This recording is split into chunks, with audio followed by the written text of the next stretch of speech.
things about the Erie Junior Philharmonic, for me anyway, is, and I think they're called side-by-side concerts. You know what I'm talking about, John? Yes. You want to tell listeners what a side-by-side concert is? Well, essentially what a side-by-side concert is it's an opportunity for the Junior Philharmonic to play with the Erie Philharmonic during one of their classical concerts. So once every year or semester, depending, we truck all the musicians from the Junior Phil down to the Warner Theater and we play concert with them, or a few pieces anyway.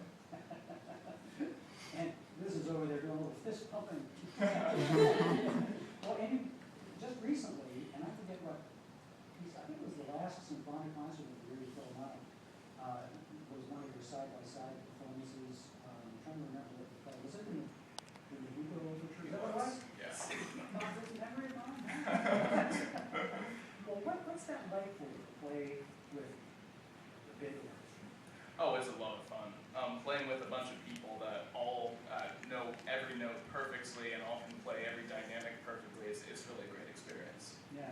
And Ted, let me ask you the same question. What's it like for you, before I get time to let the to play with the Erie Philharmonic?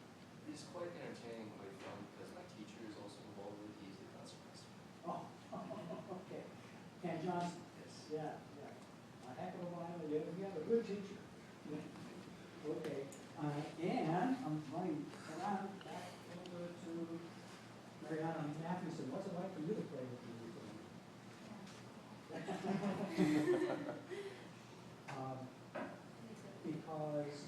Because it's just like to play in such a beautiful theater and with so many talented musicians, and just they give you a lot of really good advice when you're sitting next to them during a concert, and it's like a great experience. Yeah, I'll bet. Liz, I'm going to ask you the same question. I think for me, I really enjoy playing with the Erie Philharmonic because after a while of playing an instrument, sometimes you might get bored with it, but I think the opportunity to play with such professional musicians, it gives you the motivation to start really practicing and really putting everything into it, because you do not want to look bad in front of them. So it's always a plus. Yeah, always a plus, you said. Yeah. John, I'm coming back over to you. How did you get started with the violin? Well, essentially my cousin got me started on the violin, which isn't quite true because my cousin was not playing the violin by the time I started. What happened is my oldest brother, I've got two older brothers, and my oldest brother saw my cousin playing the violin and he said, well, that's pretty cool. I'm going to start playing the violin too. And then my older brother, my second brother, said, well, you know, my oldest brother's playing the violin, I'm going to play the violin too. And so I come along, and I'm 4 years old, and I'm like, well, obviously I want to play the violin too, and just make it three people, you know? So, did you ever play as a trio?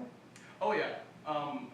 When both of my brothers are in college now, but when they were both back in high school and middle school, and I was, 8 years old, we'd get gigs here and there around our hometown, people asking us to play for weddings, that sort of deal. Yeah, okay. So Erie's not your hometown? Oh no, I'm from Cambridge Springs. Oh, okay, all right. Let's see, another question occurred to me, but now it's gone.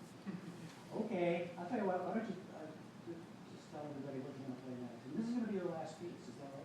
That is correct. The last piece that we're going to play is the Brook Green Suite by Holst. And what's very interesting about this is the last piece he ever wrote.